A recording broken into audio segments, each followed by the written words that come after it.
오늘은 룻기 네 번째 시간으로 사랑이 사랑을 낳고라는 제목으로 함께 은혜를 나누고자 합니다.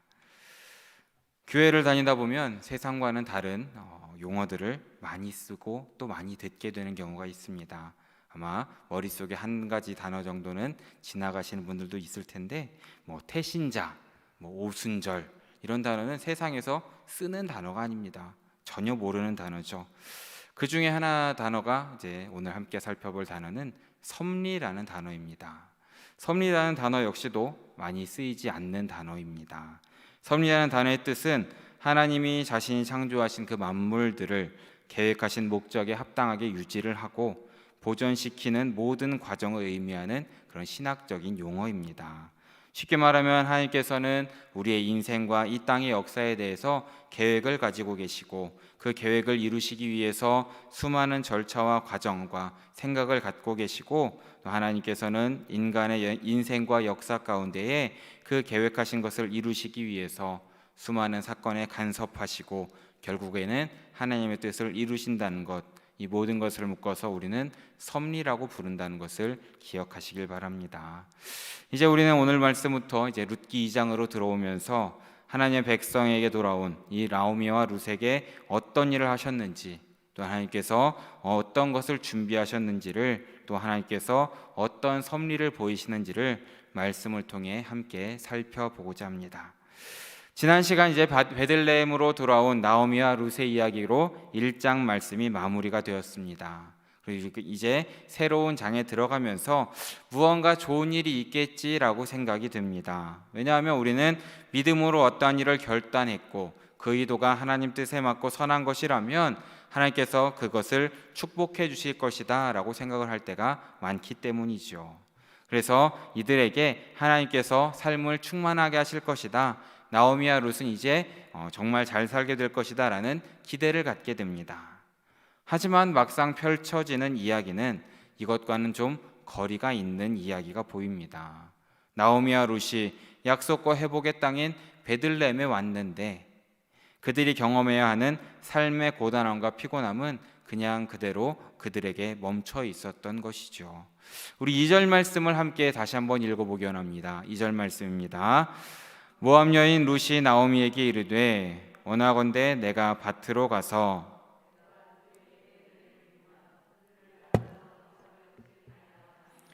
나오미가 그에게 이르되 내 따라 갈지어다 하매. 아멘.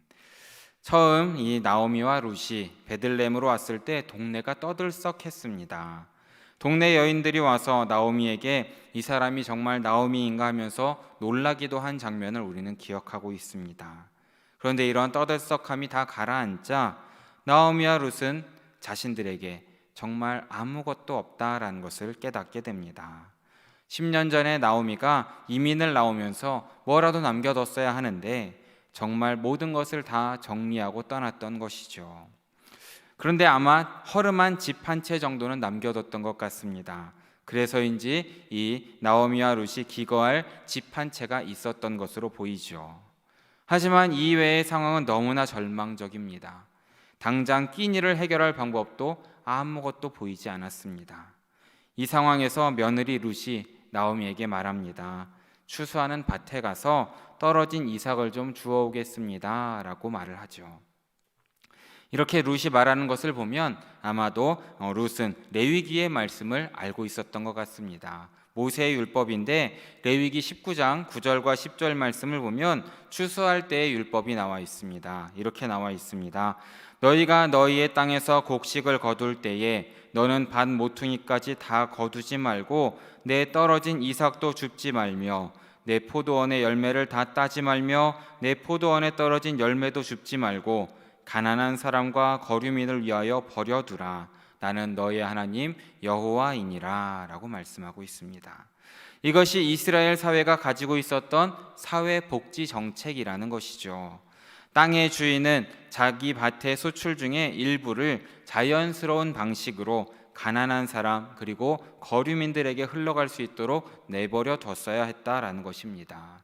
하나님의 율법은 이런 부분들까지도 강제하여서 가난한 자들의 생존 문제를 돕기 위해서 애썼다라는 것을 우리는 말씀을 통해 깨달아야 되는 것입니다. 그리고 룻 역시도 이 율법을 알고 있었던 것입니다. 가난한 사람과 거류민, 그러니까 외국인을 위한 복지제도, 이것은 바로 룻과 나오미를 위한 복지제도라고 생각했던 것이죠. 거기다 지난 시간 우리가 살펴본 것처럼 1장 마지막 절의 말씀을 보면 이제 베들레헴이 보리 추수를 시작하는 기간이다라고 말씀을 맺게 되는 것을 보게 됩니다. 이제 일꾼들이 본격적으로 추수를 시작하는 시기가 되었다라는 것입니다. 그러면 어쩔 수 없이 떨어지는 이삭과 부러지는 보리줄기가 많았을 것입니다. 율법대로 하면 일꾼들은 이것을 주워서는 안 되고 그대로 두어야 하는 것입니다. 왜냐하면 가난한 자와 거류민의 끼니가 되기 때문이라는 것이죠. 그리고 지금 룻은 나오미에게 이 떨어진 보리 나달을 주어오겠습니다 라고 허락을 받고 있는 것입니다. 이스라엘 율법에 의지해서 이삭을 줍겠다고 하는 모압의 며느리에게 시어머니 나오미가 뭐라고 말합니까? 2절 후반절을 보면 내 딸아 갈지어다 라고 말씀해 주고 있습니다. 지금 이 대화를 보면서 성도님들은 어떤 느낌이 드십니까? 시어머니의 이런 허락을 구하는 며느리의 마음은 어떨지, 또한 이 며느리의 요청을 듣고 허락할 수밖에 없는 나오미의 마음은 정말 어떻겠습니까? 기근이 끝나고 풍요로워진 땅입니다. 이제 흉년이 끝나고 풍년이 되었는데 자신들의 삶은 여전한 흉년을 경험하고 있는 이 룻과 나오미의 마음은 정말 어떤 마음이겠습니까? 이들에게 희망이 정말 보이기는 하는 것이겠습니까? 그런 분들이 있습니다. 예수님을 믿으면 한순간에 우리 인생의 모든 것들이 해결될 것이다 라고 생각을 해서 교회에 오신 분들은 참 안타깝게도 큰 실망을 얻을 때가 많고, 또 그래서 교회를 떠나실 때도 많은 것을 볼 때가 있었습니다. 왜냐하면 교회에 출석하고 신앙을 가졌지만 이상하게 내가 겪고 있는 어려움이 바로 해결되지 않을 때가 참 많이 있기 때문입니다. 물론 하나님께서 특별한 은혜를 주셔서 즉각적으로 모든 문제를 해결해 주실 수도 있습니다. 하지만 이런 해결 방법이 보편적으로 모든 성도에게 있는 것은 아니다라는 겁니다. 오히려 그 상황 그대로 있는 경우가 더 많음을 우리는 수많은 경험을 통해 알고 있죠. 나오미와 룻이 이렇게 베들레헴으로 돌아온 결단을 했음에도 불구하고, 그리고 이렇게 돌아와서 하루하루를 지내고 있음에도 불구하고 이들의 상황은 하나도 나아지지 않았다라는 것입니다. 그들은 사회 하층민이 하는 이삭 줍기를 하지 않으면 끼니조차 이을 일이 없었다라는 것이죠. 분명 신앙의 선택으로 풍요해진 베들레헴으로 둘이 돌아왔는데 그들의 배는 여전히 허기져 있다라는 것입니다. 우리의 삶도 마찬가지 아니겠습니까? 우리 역시도 믿음이 회복되었음에도 불구하고 우리 삶의 문제는 여전할 수 있음을 기억해야 되는 것입니다. 그렇지만 우리가 우리의 삶 가운데 문제가 여전히 있을지라도 사랑하는 여러분, 믿음을 놓지 않으시길 진심으로 바라겠습니다. 하나님이 우리 삶에 섭리하시고 개입하심을 기억하시면서 우리를 향한 하나님의 뜻이 있음을 믿음으로 나아가시는 성도님들 되시길 진심으로 바라겠습니다. 아까 말씀드린 것처럼 이스라엘은 본래 빈민층을 위한 사회 안전망으로 추수 때 떨어지는 나달을 가난한 사람들이 주워갈 수 있도록 율법으로 정했다라고 말씀을 드렸습니다. 하지만 우리가 읽고 있는 이 룻기의 말씀은 어두운 사사시대를 살고 있는 시대입니다. 아마도 이러한 법을 시행하는 마을은 거의 없었을 것입니다. 자신이 눈에 보기에 좋은 대로 사는 시대인데 하나님의 법을 누가 지키겠습니까? 하지만 다른 마을에서 사라져버린 이 율법임에도 불구하고 이 베들레헴에서는 시행이 되고 있었던 것을 우리는 말씀을 통해 알게 됩니다.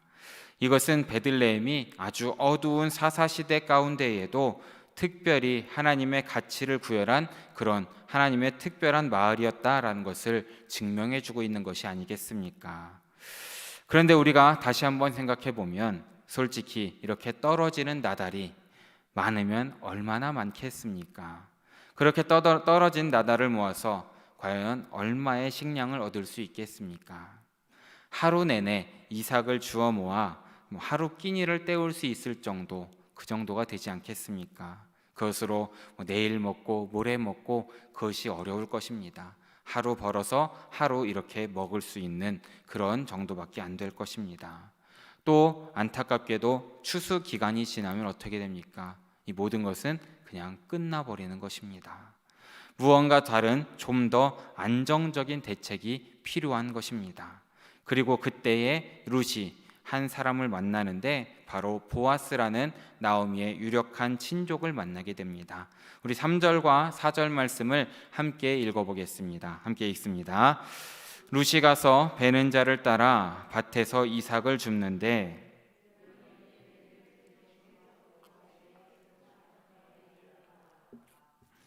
마침 보아스가 베들레헴에서부터 와서 베는 자들에게 이르되 여호와께서 너희와 함께 하시기를 원하노라 하니 그들이 대답하되 여호와께서 당신에게 복 주시기를 원하나이다 하니라. 아멘. 3절과 4절 말씀에서 우리가 좀 중요하게 봐야 할 단어는 3절에 있는 우연히라는 단어와 4절 시작에 나와 있는 마침이라는 단어입니다. 룻이 우연히 찾아간 밭입니다. 아주 우연히 찾아가는데 그 밭이 나오미의 유력한 친족인 보아스의 밭이었던 것이죠. 그리고 그렇게 룻이 밭에 우연히 들어가 이삭을 주울 때 밭의 주인이던 보아스가 마침 도착을 하게 됩니다. 일단 이 두 사건은 이 일을 행하는 룻과 보아스에게 어떤 특별한 의도는 없었다라는 것을 강조해 주고 있습니다. 우연히 이렇게 일어난 것이다 라는 것이죠. 룻은 보아스가 누구인지도 몰랐었고 일하는 밭의 주인이 누구인지에도 관심이 없었습니다. 그냥 추수하고 있는 여러 밭 가운데에서 어느 밭에 인심 좋아 보이는 그 밭에 들어가서 나달을 주었던 것이죠. 보아스도 마찬가지입니다. 여기 나오는 유력한 자라는 것은 큰 부자를 뜻하는 말인데 이 보아스에게는 여러 밭이 있었을 것입니다. 그리고 여러 밭이 다 추수를 하고 있었을 텐데 아주 마침 그 밭에서 일하는 일꾼들을 격려하러 이 밭에 나왔다라는 것입니다. 그리고 룻이 아주 우연히 그곳에서 이삭을 줍고 있었던 것이죠. 다 우연입니다. 그런데 여러분, 정말 이 모든 것이 우연으로 그냥 끝낼 수 있겠습니까? 이 부분에 대해서 한국의 한 신학자인 김혜건 교수님께서는 이곳에 대해서 신적 우발성이라는 단어를 쓰고 있습니다. 신적 우발성. 이것은 하나님께서는 의도를 가지고 이 모든 상황을 움직이시고 이 안에 있는 사람들은 전혀 의도가 없이 움직이고 있지만 모든 것이 하나님 뜻 안에 다 이루어지는 것을 말하고 있습니다. 신적 우발성이 어쩌면 이 말에 참 정확한 단어가 아닐까 생각이 됩니다. 우리의 삶을 되돌아봐도 우리의 인생이 정말 우연과 마침으로 끝날 수가 있겠습니까? 아니면 우리에게 우연처럼 보이는 그 모든 일들이 실상은 그 사건들의 배후에서 일하시는 하나님의 계획과 그 계획을 이루시는 하나님의 능력의 손으로 빚어지고 있는 것이겠습니까? 전에도 한번 말씀을 드린 이야기가 저와 저희 와이프가 만난 이야기를 잠깐 다시 한번 들려드리려고 합니다. 저희는 4학년 때 같은 반이었습니다. 그때는 국민학교였죠. 그때 1년만 딱 같은 반이었고 1년 만에 학교가 바뀌면서 집사람이 다른 학교로 전학을 가게 됩니다. 그리고 저 역시도 6학년이 되면서 지역을 옮겨서 이사를 가면서 연락이 두절이 됩니다. 그러다가 고등학생이 되어서 유명한 그 동창 찾기 사이트를 통해서 잠깐 연락이 닿게 됩니다. 만난 것도 아니고요. 이메일로만 몇 번 인사를 하게 됩니다. 그리고 저도 대학 생활과 군대를 가면서 연락이 또 단절이 됩니다. 그러다가 아주 2003년쯤 우연하게 페이스북을 통해서 연락이 닿게 됩니다.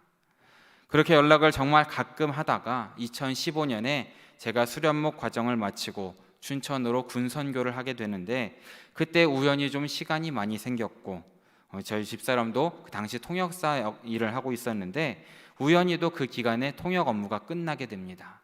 그래서 우연하게 시간이 맞아서 만나서 밥도 먹고 영화도 보다가 연애도 하고 결혼도 하게 되고 이렇게 같이 살게 되었습니다. 이건 저희가 의도했던 것이 하나도 없었습니다. 의도적으로 그 시기에 제가 춘천을 가서 목회를 한 것도 아니었고 와이프도 그 시기에 의도적으로 업무를 마친 것도 아니었습니다. 이 모든 것을 통해서 우연히 이것이 잘 맞아서 우리의 삶이 바뀌게 된 것이죠. 특별히 저는 수련목 생활하면서 58개월 정도를 아주 작은 고시원 한 칸방에서 지냈었습니다. 그래서 매일매일 두통도 있었고요. 코피도 가끔 쏟을 정도로 몸이 너무 안 좋아졌었습니다.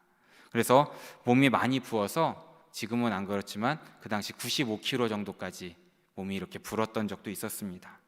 하지만 이 모든 것들이 잘 맞아 떨어지면서 결혼하고 그 모든 것이 사라지고 두통도 사라지고 코피도 나지 않고요.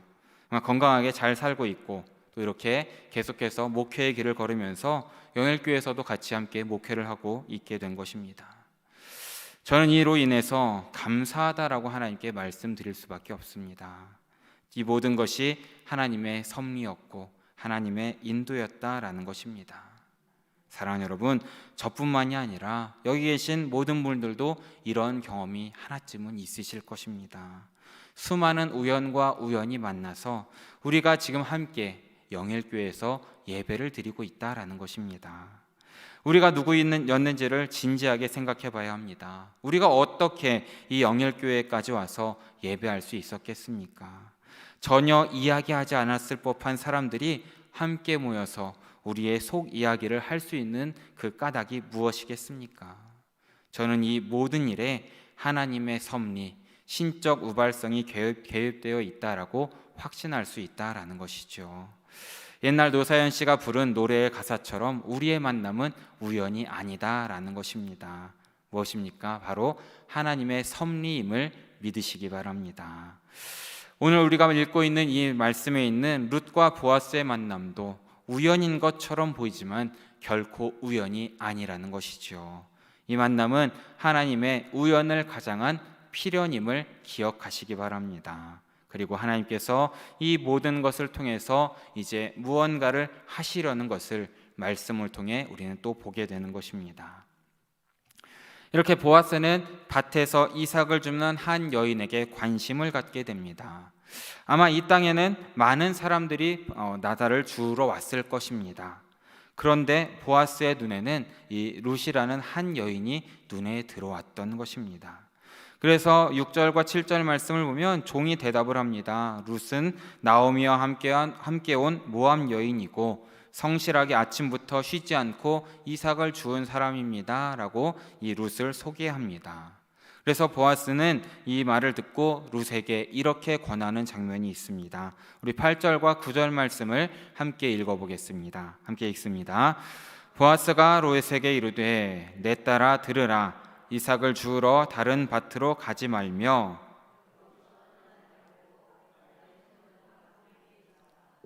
그들이 베는 밭을 보고 그들을 따르라.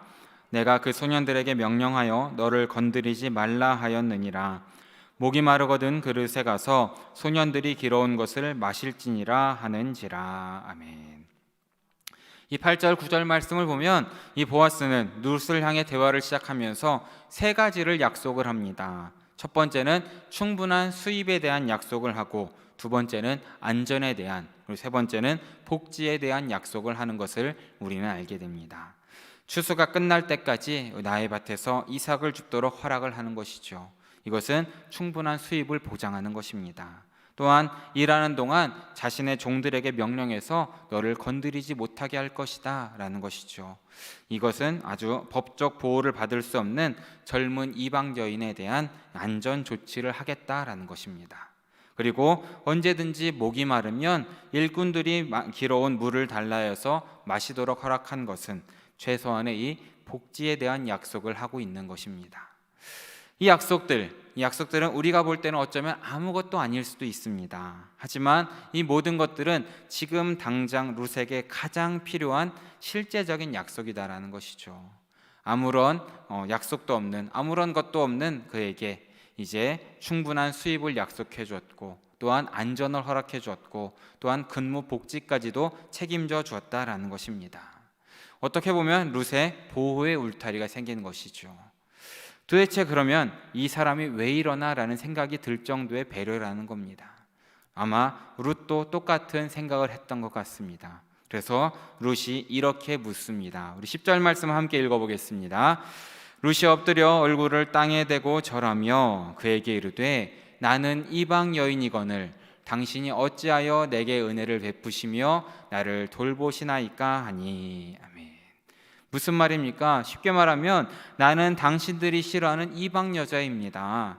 그런데 왜 당신은 이런 은혜를 저에게 베푸십니까? 라는 겁니다. 왜 이렇게 룻이 물어봅니까? 룻이 생각하기에도 뭔가 너무 과한 배려를 자신에게 하는 것을 느꼈다라는 겁니다. 좀 더 노골적으로 표현하면 도대체 이 사람이 내게 좀 흑심이 있어서 이런 배려를 하는 건가? 라는 이야기를 하고 있는 것입니다. 그래서 이렇게 자신에게 잘해주는 것을 보니 좀 뭔가 원하는 것이 있는지 묻는 것이고, 그렇게 룻은 여기에서 분명하게 보아스와 선을 그으려고 했던 것으로 보이는 것입니다.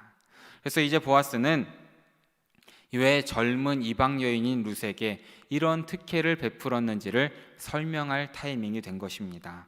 잘못 설명하면 한 어린 여자의 마음을 돈으로 사려 했던 그런 속물이 될 수도 있는 상황인 것입니다. 그래서 보아스는 어떻게 설명하는지 11절 말씀을 함께 읽어보겠습니다. 11절 말씀입니다.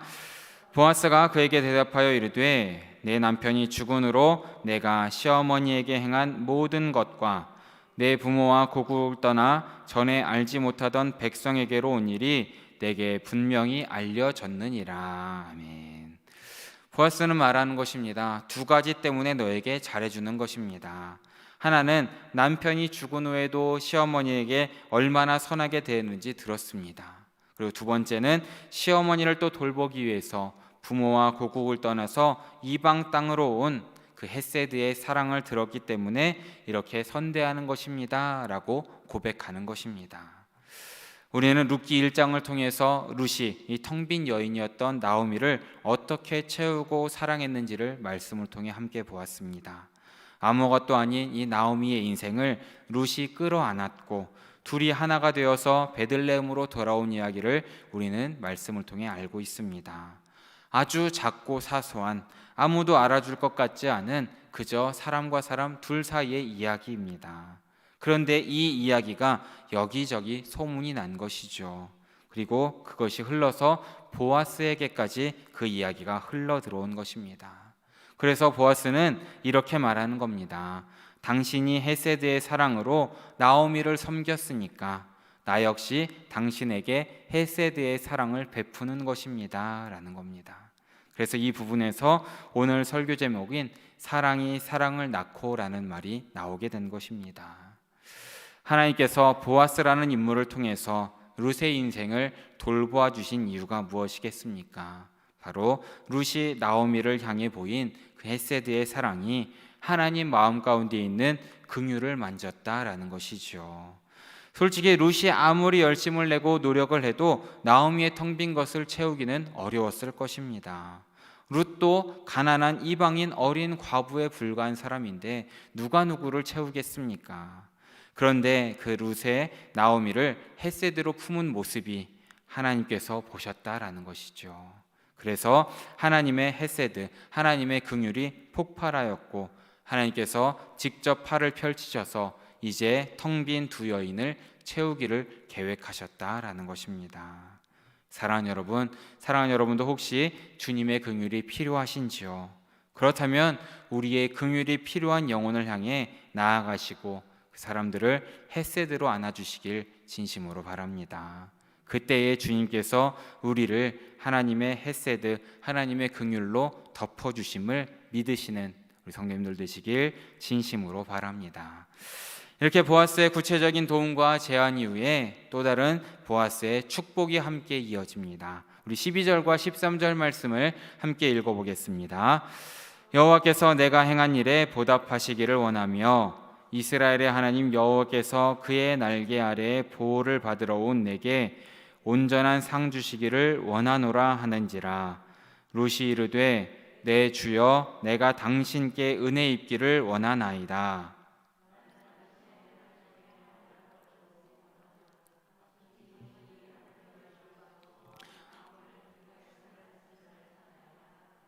아멘. 12절의 이 축복을 간단히 말하면 하나님께서 당신이 행한 것을 보답하길 원할 겁니다. 그리고 룻 당신이 한 일이 하나님 보시기에 좋았습니다라는 것이라고 얘기할 수 있습니다. 그리고 하나님께서 이 모든 것에 대해서 온전히 상을 주실 것입니다라고 축복하고 있습니다. 그런데 이 과정에서 보아스가 사용하는 룻을 수식하는 표현이 특이합니다.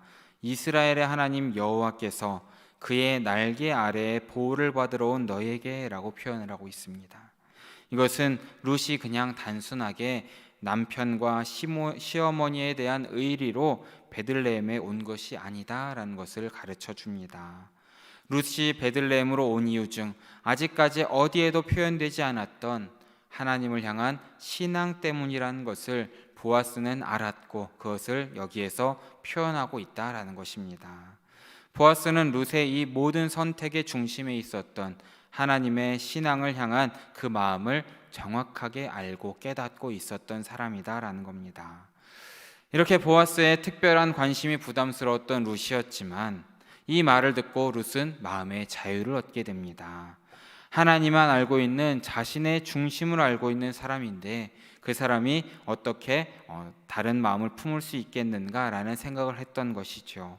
그래서 룻은 13절에서 대답하는 것이 나는 당신이 내게 행하는 모든 선대를 받겠습니다. 당신이 제공하는 모든 것도 받겠습니다. 그리고 당신의 축복을 너무나 감사합니다 라고 13절에서 고백하는 것입니다. 하나님과 자신만 알고 있는 그 마음의 이야기를 알아주고 위로해주고 축복해주는 보아스에게 룻은 마음을 열어서 온전한 감사를 표현하고 있다라는 것입니다. 사랑하는 여러분, 이 룻이 시어머니와 함께 돌아온 이야기는 세상에 유명하고 힘있는 사람들의 수많은 영웅담 속에 묻혀 사라질 수 있는 그런 작은 이야기일 수도 있었습니다. 특별히 이 사사시대에는 많은 사사들의 영웅담이 있었기 때문에 쉽게 잊혀질 수 있는 이야기였습니다. 사람들은 베들레헴 구석에서 일어나는 이런 작은 이야기에 관심을 가진 만큼 한가지 않은 것이죠. 잠깐 이야기가 흘러갈 수 있지만 어느 누구도 이 스토리에 관심을 가지지 않는 것입니다. 하지만 보아스는 이 소소한 이야기를 정확하게 잘 알고 있었고 심지어 이 이야기 안에 담겨있는 룻의 중심까지도 알고 있었다라는 것입니다. 이렇게 오늘 처음으로 등장하고 있는 이 보아스는 누구를 상징하고 있는 인물이겠습니까? 바로 하나님을 상징하고 있음을 기억하시기 바랍니다. 하나님이 어떤 분이십니까? 이 세상에 작고 초라한 우리들의 소소한 이야기를 다 아시고 그 이야기들 가운데 있는 우리의 마음까지도 다 아시는 분이라는 것을 믿으시기 바랍니다.